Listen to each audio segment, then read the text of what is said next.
Hey guys, today I'm reviewing Sweet Home again because I got to the halfway point of the season. So if you want to see my first review, it can be right here in the corner. So let's get into the video. Okay, so the first thing I want to talk about is the characters. So, I'm pretty sure they added a couple characters from in the webtoon, like not from the webtoon, because I don't remember them, but it also could just be that I forgot something about the comic and they die soon or something, but, not that they take away from the story, they actually add a lot to the story, and I think that's really cool. I just don't remember them from the comic. And even if they are new or they aren't, I still really like those characters and they're super cool. And in the second episode, I got to see my favorite character, this guy. I actually don't know if I can find a picture. I'd look really dumb if I didn't find a picture. But anyways, he's literally my favorite character. He was my favorite in the comics, and now, like, I still love his character in the show. And I think they picked a really good actor for him. And also, all the acting is really good throughout the whole show. Okay, so now I want to talk about the music. So, I think that they picked a really good soundtrack for every time that there's a big fight or like they're running or something.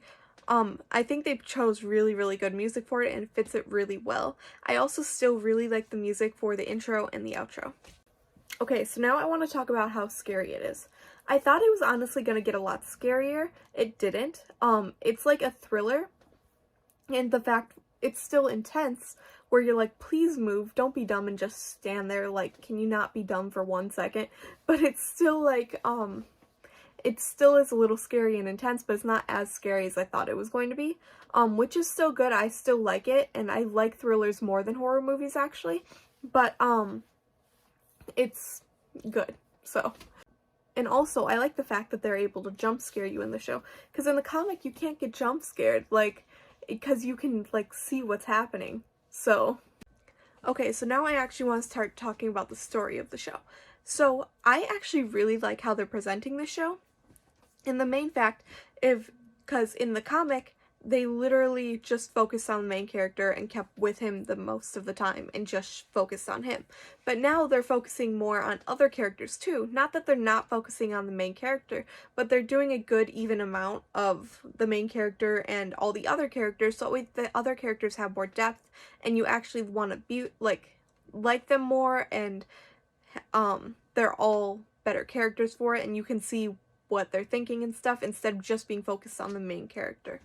Okay, so the show is still grabbing my interest. Like, I still want to watch the next episode and finish the show, but it's not grabbing my interest like it did when the show first started. When it first started, I was like, I want to watch the next episode. And then I watched, like, the third, or not even third, like the third, yeah, probably the third episode. And I was just like, I stopped watching it for 2 weeks and I didn't really think about it.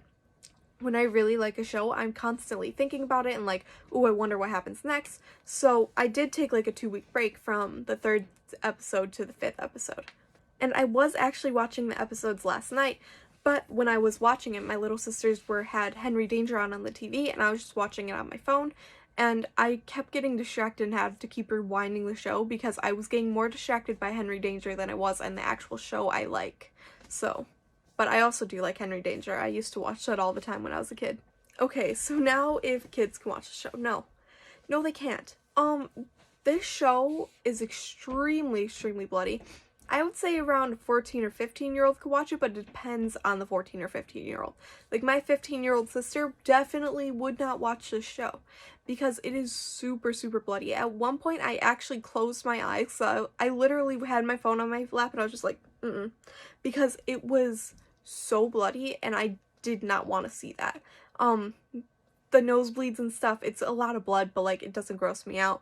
But that one scene, I literally was like, no, this is disgusting. Okay, so now some more reasons why kids can or cannot watch this. You're their parent, you know, whatever, or you're a kid and you know yourself. So there is a little bit of swearing. I didn't even notice it, but when I was thinking about this and writing up my notes, I was like, oh, there was a couple times they did swear, so it isn't too bad. The show is kind of creepy. Like, it is scary and creepy, but it's not as scary to where I'm like, can't sleep at night. So it is scary, but I know if my 13-year-old sister would watch it, she would probably be having nightmares mostly because she doesn't like scary stuff. So it just depends on the person. There are some jump scares, but like those are fun. I like being jump scared, except when my sister jump scares me. That's not fun. But like when I'm watching a show or something, jump scares are cool and like they are in the show. Okay, so I actually do want to talk about how the monsters look and all the CGI in the show. So some of the monsters look fantastic and like they look really, really real, but at some points the monsters just look kind of fake. In the first episode they didn't look like fake, but as the show progresses, some of the monsters like they look real, and then the next second you're like, oh, but that looks kind of weird and fake and CGI-ish. So it's not all the time, but some of the monsters specifically, and like some points in the show, the monsters do look a bit CGI. Which is fine, it does, shaking my camera, which is fine, it doesn't bother me that there are like CGI and like you can tell, but that's just what I have to say on that. Okay, so I actually want to give this show a 9 out of 10. In my last review, I gave it a 10 out of 10, but it did just lose my interest a bit, and I'm not too concerned with, like, thinking about it all the time, like, oh my gosh, I wonder what happens. Like, when I watch Star Wars or Marvel or, like, something new like that, I'm thinking about it all the time when I really, really enjoy the show. But I'm not thinking about it all the time. And also, the monsters, they're okay, like, looking, so I think I just knocked it down 1 because of the monsters, how they look, and oh, it hasn't gained my interest much. But I still really like the show, and I would totally watch it if I were me. If I were me? Yeah, that makes sense. And I will be doing one final review for this season at the end when I finish the show, just to let you guys know what my final thoughts are on the show until they make another season. I hope they make another season. But thank you guys so much for watching. Bye.